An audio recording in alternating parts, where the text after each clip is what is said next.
Hello, welcome back. Ooh, while you were sleeping, the board just miraculously has the equation up there already. Now we're on example 9. It is a bit of a word problem. So I am not going to solve all of them. I've given you enough techniques on how to solve quadratics that when you get to that point you can use or you can employ any one of those methods to solve it. Right now, the hardest part is usually understanding what they're asking for.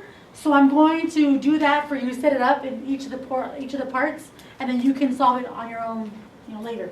So we'll start with part A. Basically, I'm going to read this out loud. It's in your book. It's example 9. It says, an object thrown or fired straight upward at an initial speed of v sub 0 feet per second, and that's what this, a lot of times you'll hear it in physics called v naught, v sub 0, subscript, whatever you want to call it. It basically is a variable. So that's what they're talking about. That represents the initial speed in feet per second. It says that this equation will reach a height of h feet. So h stands for height in this equation up here. After t seconds, where h and t are related by the formula blah, and the formula is up there, negative 16t squared plus v sub 0t. Then it says, suppose that a bullet is shot straight upward with an initial speed of 800 feet per second, which is why I've written down that v sub 0 would equal 800, because they just told us that that's the initial speed. Its path is shown in figure 2. We don't need to necessarily see the path, but basically it's a parabola. It's negative parabola, so it's going to look like this. It's going to go up, it's going to come back down. So we can understand why it's being modeled by a parabola. In part A, it says, when does the bullet fall back to ground level?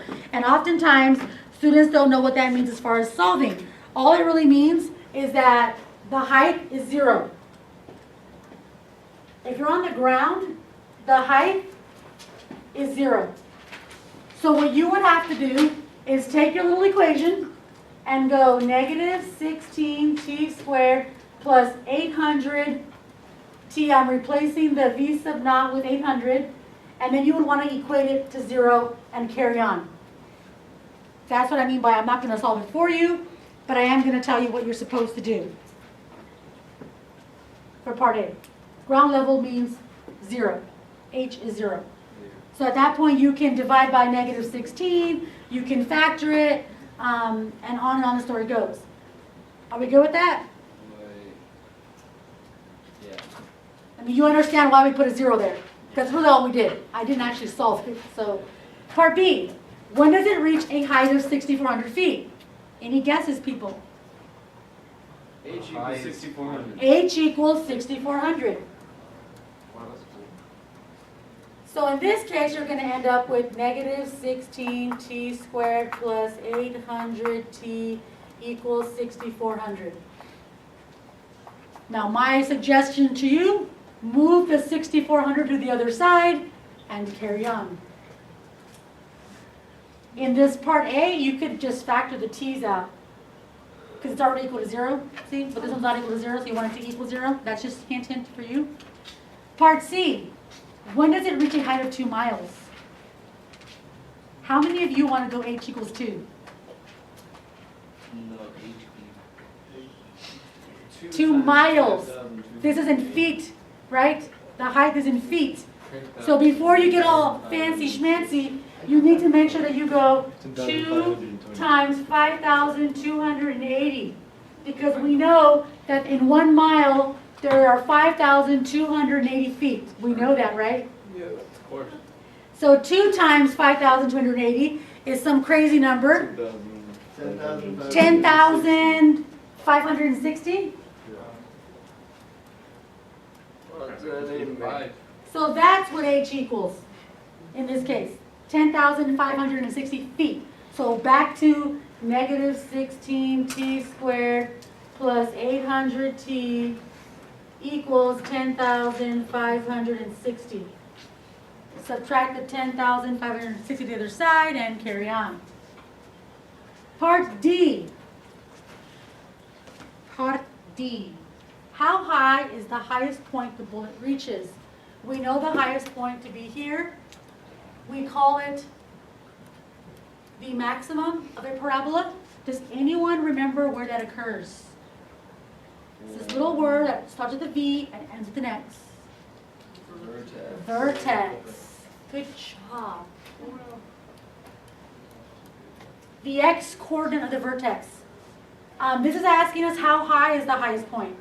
Because they want how high, that's the Y coordinate of the vertex.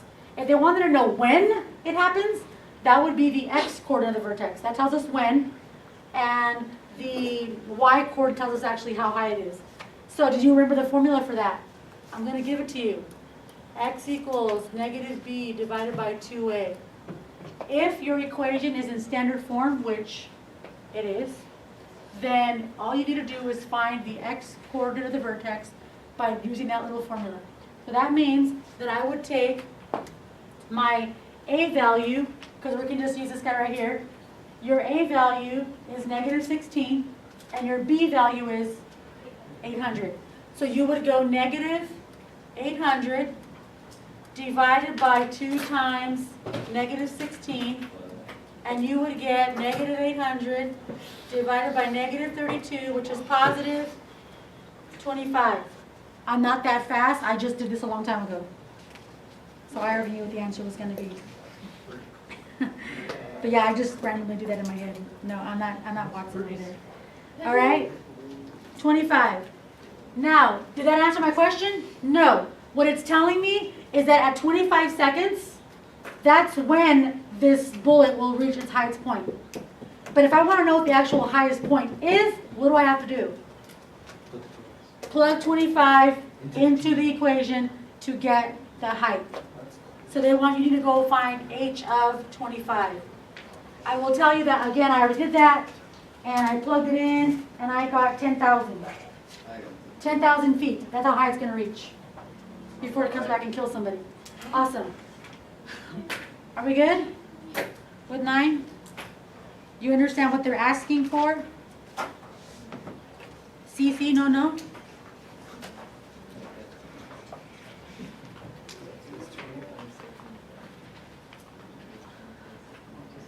Don't pull out your hairs. You're going to be bald. Like before your time. We're all going to be bald, right? But all right, so now we're going to move on to bigger and better things. So far we've been doing linear, quadratic. Now we're going to do like a hodgepodge of randomness. This is where, Haley, the steroids come in. Okay? What you've seen so far is all stuff that you're used to. But what happens when you have crazy fractions happening? Let's go to example 10. We've got 3 over x plus 5 over x plus 2 equals dose. Any ideas on how I would solve this little guy? With skills. Common denominator? Yeah. What do I do with it? You isolate x. You get it equal to 0. We are going to take that common denominator and we're going to multiply everything by the common denominator, because that way we get rid of the fractions. The problem right now is the fractions. You're probably looking at it going, fractions, I want to cry. Don't cry. Dry your eye. What is the common denominator? X plus 2 times x. X plus 2 and x. So we're going to go times x plus 2 times x plus 2 times x plus 2. Jess, what's going to happen here?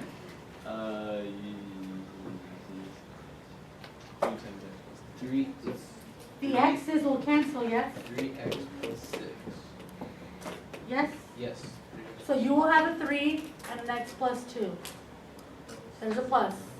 Here, what's going to cancel? So we'll give 5 times x. And here, nothing's going to cancel. Too bad, so sad, love dad. Then you get that. Now this is very linear. What used to look like a bunch of craziness now is not that big of a deal. So we're going to get 3x plus 6 plus 5x equals 2x squared plus 4x. 3x and 5x is going to give us 8x.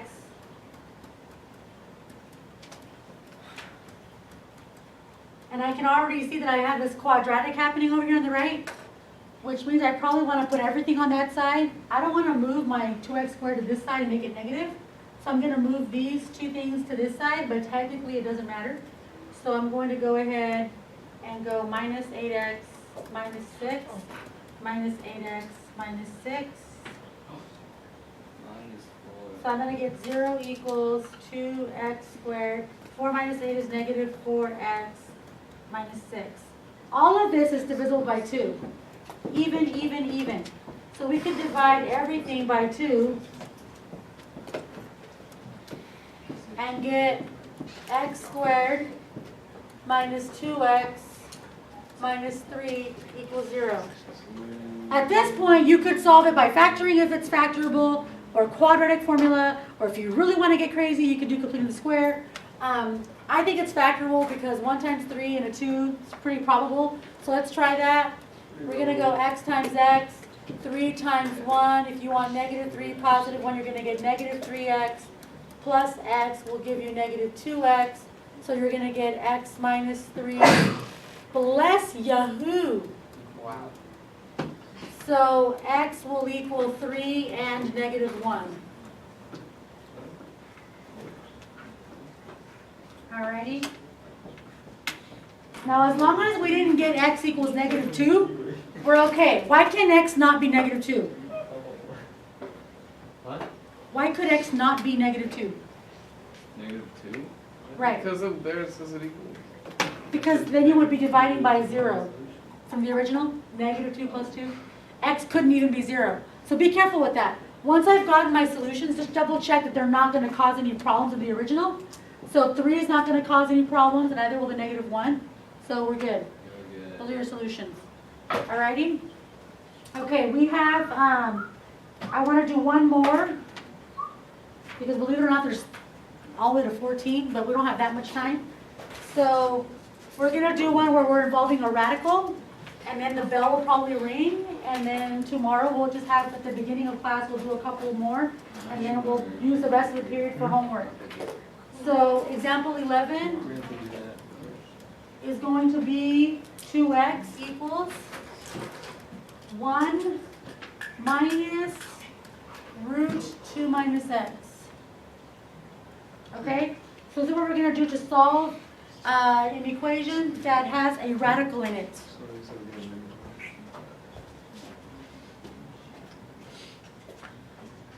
Anybody? Suggestions? I think I need to say this just so that we're all on the same page.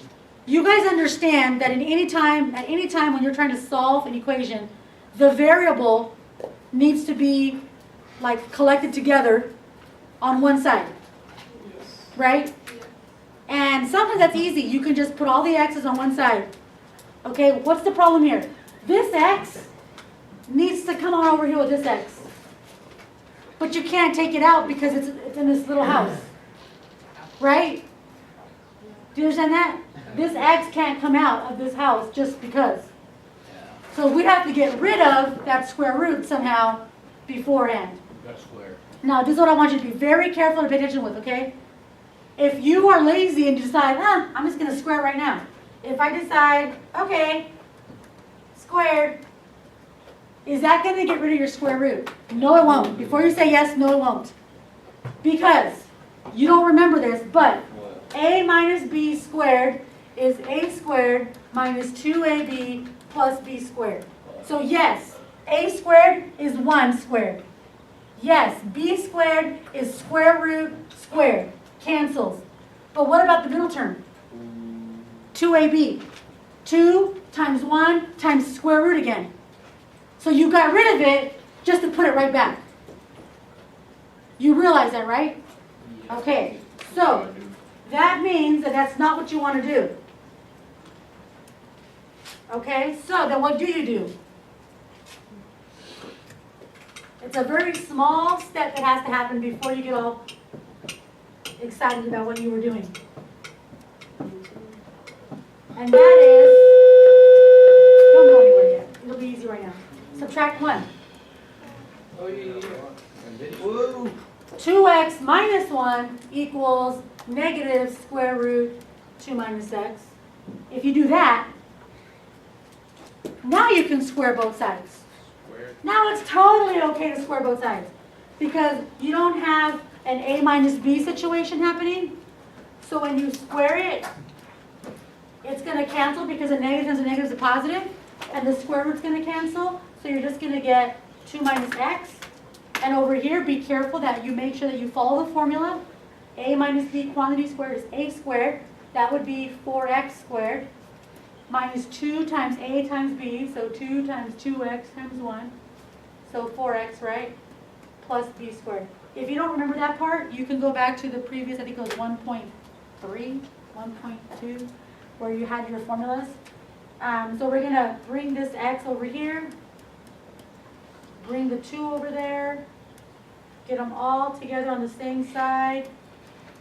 4x squared minus 3x minus 1. And now we can actually use the quadratic formula or factoring to solve this little guy. So I'm going to use factoring. I think it's very factorable. Let's do 4 times 4x and 1x. We need a 4x squared here. Yep. And then we're going to put 1 and 1, but 4x plus x equals negative 3x, yes? 4 times negative 1 is negative 4x, 1 times x is positive x, negative 4 plus 1 is negative 3, and that's what I want. So my factorization is going to be 4x plus 1 and x minus 1. So what are my solutions? Subtract 1, divide by 4, add 1, 1 and negative 1/4 are your solutions.